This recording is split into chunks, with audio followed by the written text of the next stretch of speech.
My name is Caleb Prescott. I'm 34, and for the past 15 years, I've worked at the gas station my dad built with his own hands. Prescott Fuel and Repair isn't glamorous. It's old. The paint peels, the pumps stutter, the sign out front leans when the wind hits just right. But it was his. And for a long time, that was enough for me. When Dad passed, we gathered in the lawyer's dusty office. My sisters, Elaine, the attorney, and Morgan, the investment banker, flew in dressed like they were attending a board meeting, not a funeral. They hadn't set foot in our hometown in years. But now that there was a will to read, suddenly they showed up. "To my daughters," the lawyer said, "I leave $50,000 each." I heard Elaine scoff. Morgan didn't blink. Then, "To my son Caleb, I leave my business, Prescott Fuel and Repair, and all associated land and property." Elaine laughed. "The gas station?" Like it was a punchline. Morgan muttered, "He must have gone senile." But I didn't laugh. I just looked at the floor and nodded. Because deep down, I already knew. My father never did anything without a reason. They saw a crumbling gas station. I saw something else, and I was about to find out just how much he'd left behind. The reading ended, and the silence in that office stuck to my skin like sweat in a stalled-out truck. Elaine stood first, brushing invisible lint off her sleeve, and said something clipped and professional. "We'll be in touch." Morgan didn't say a word. She just gave me a look, one I'd seen before, back when I was 12 and spilled brake fluid on her science fair poster. Disappointment dressed up as superiority. I didn't argue, didn't try to justify a thing. I just gathered the keys the lawyer handed me and walked out into the late autumn light, which felt colder than it should have been. The wind bit through my jacket as I crossed the cracked pavement of Main Street, every storefront closed or half abandoned. This town had been dying slowly since the paper mill shut down, and no one had the decency to admit it. When I got back to the station, Bunker was waiting by the garage door, same spot he always waited for Dad. He's a 12-year-old retriever with joints like rusted hinges and eyes that still search for a man who isn't coming back. He gave a soft whine, walked up to me, then turned and looked over his shoulder like he expected me to follow. I did. The place hadn't changed. Still smelled like grease and old coffee. Still had the worn stool Dad sat on every morning. Still had the same broken neon open sign that flickered twice before staying dark. Everything in that office looked like it had been frozen in time, waiting for someone to press resume. The calendar was months behind. The ledger still lay open on the desk, pen resting across the page like Dad had just stepped away.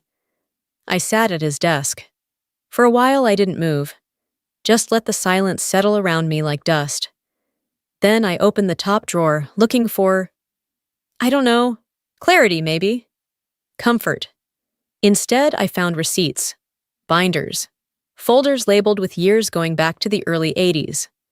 One of them was marked in red ink, "Survey maps, do not discard." I flipped it open. Inside were topographic diagrams, property boundaries, geological notes I didn't understand. Some pages had faint blue echos. Others had strange notations in Dad's tight, all-caps handwriting. There were old photos of the back lot. One photo, sepia-toned and curled at the edges, showed my dad standing next to a younger man in a hard hat. Both were kneeling near what looked like a soil testing rig. The back of the photo read, "Initial results promising. SM, optimistic." SM. I had no idea who that was. But the word promising lingered in my head like an echo in a tunnel. What was Dad testing soil for?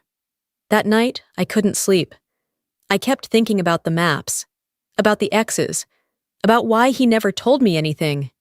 If this land meant something, more than oil changes and busted carburetors, why keep it a secret? Unless he was protecting it. The next morning, I walked out behind the garage, into the overgrown lot that hadn't seen a lawnmower in years. I pushed past weeds and brambles until I found it, just like in the photo. A half-buried metal frame, rusted and overgrown. The same shape, same size. Some kind of small-scale drill rig. I stared at it for a long time. Wind pressed against my jacket. Bunker circled once, then sat beside me like he always had. They laughed when I got the gas station, said I inherited junk, but now I wasn't so sure. And I was just getting started. 2 days after I found the old rig, Elaine showed up. Not a call, not a text. Just the low hum of a rented black Lexus pulling up the gravel driveway like she expected someone to greet her with a red carpet. She stepped out in heels, sunglasses still on, and looked at the place like it offended her. "You look tired," she said flatly, as if I hadn't buried our father 3 weeks ago and spent every night since chasing shadows through his filing cabinets. "I've been working," I replied. She gave a clipped nod and walked past me into the garage without asking, like she still owned the place. I didn't stop her. I just watched. Her eyes moved slowly over everything. The old desk, the dusty tools, the calendar still turned to June. She stopped in front of Dad's chair. "Still smells like him in here," she muttered. I couldn't tell if that was affection or disdain. With Elaine, the two often came mixed in the same breath. "Let's talk business," she said, finally turning to me. "Morgan and I discussed things. We're offering you 35 grand, clean buyout, no drama. You walk away with cash in your pocket and your dignity intact." "For the station?" I asked. "For everything, the business, the land, the structures, the contents, all of it." I leaned back against the counter. "You think that's what this is about? Dignity?" She raised an eyebrow. "Jake, Caleb, whatever name you're using to prove your point these days, yes, this is about dignity. You're clinging to a pile of rust and debt." I didn't respond. I didn't need to. Her pitch was rehearsed, but her tone was tight. She was nervous. I could see it in the way her fingers curled around her designer handbag. "You're not equipped to run a business," she continued. "You barely held it together when Dad was alive. Now you're sleeping in a falling-apart station, clinging to some nostalgic idea of what this place meant. Take the money, start fresh." "Why are you suddenly so interested?" I asked. That made her pause. "Because I don't want to see you fail." She said it too quickly, too neatly. I didn't believe a word of it. "I'm not selling." Her lips tightened into a smile that didn't reach her eyes. "Then I guess we'll talk again when you're less sentimental." She left, but I noticed the way her eyes flicked toward the back lot as she turned the car around, like she already suspected something. That night, I saw the car, parked across the road, just past the tree line. Lights off, engine barely humming, someone inside. When I stepped out, it drove away. Fast. The next morning, a man in a charcoal suit knocked on the station door. He introduced himself as a representative from a development firm focused on strategic land acquisition for regional revitalization. He said it like he'd practiced the phrase 10 times in front of a mirror. "I'm here on behalf of interested parties looking to invest in underutilized zones," he said. "Zones," I repeated. He smiled. "This property is positioned at a critical junction for future infrastructure improvement. We see potential." "What kind of potential?" He didn't answer, just handed me his card and said, "We're prepared to offer significantly above market value for the land. Should you reconsider?" I didn't take the card. That evening, Morgan called. No small talk. "You're making this harder than it needs to be," she said. "We're offering a fair deal for a property that's, let's be honest, barely functional." I said nothing. "This is just dirt, Caleb. Dirt and a broken sign. Why are you clinging to it?" Because it was more than dirt. Because Dad didn't leave them the maps, or the key, or the trust. Because something deeper was buried here, and I was starting to think they knew it. Morgan changed her tone. "If you won't sell, we'll contest the will. Dad was not of sound mind when he changed it, and you know that." I didn't flinch. "Do what you need to do." I hung up.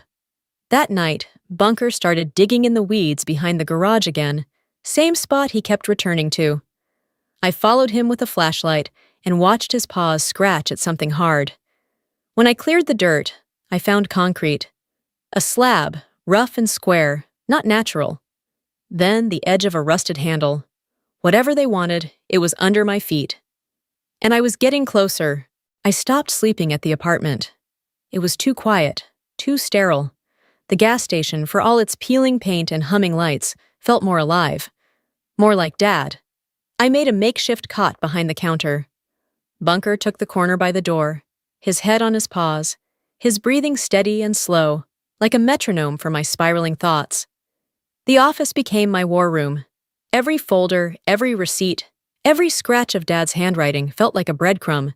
He didn't talk much while he was alive, but now, through ink and maps and margins, he was finally speaking. I just had to learn the language. One night, I was going through the bottom drawer of the filing cabinet when my fingers hit something solid. Taped to the back wall was a flat metal key, the old kind you'd see on lockers or lockboxes, with a note written in Dad's hand, for when the time comes. That same night, a new envelope was slid under the station door. Legal papers. Elaine and Morgan had officially contested the will. Their claim? Dad was mentally incompetent, that I had manipulated him, that I was financially dependent on him, and unfit to manage any inherited property. I called Dad's lawyer. He sounded tired, like he'd seen this coming before I did.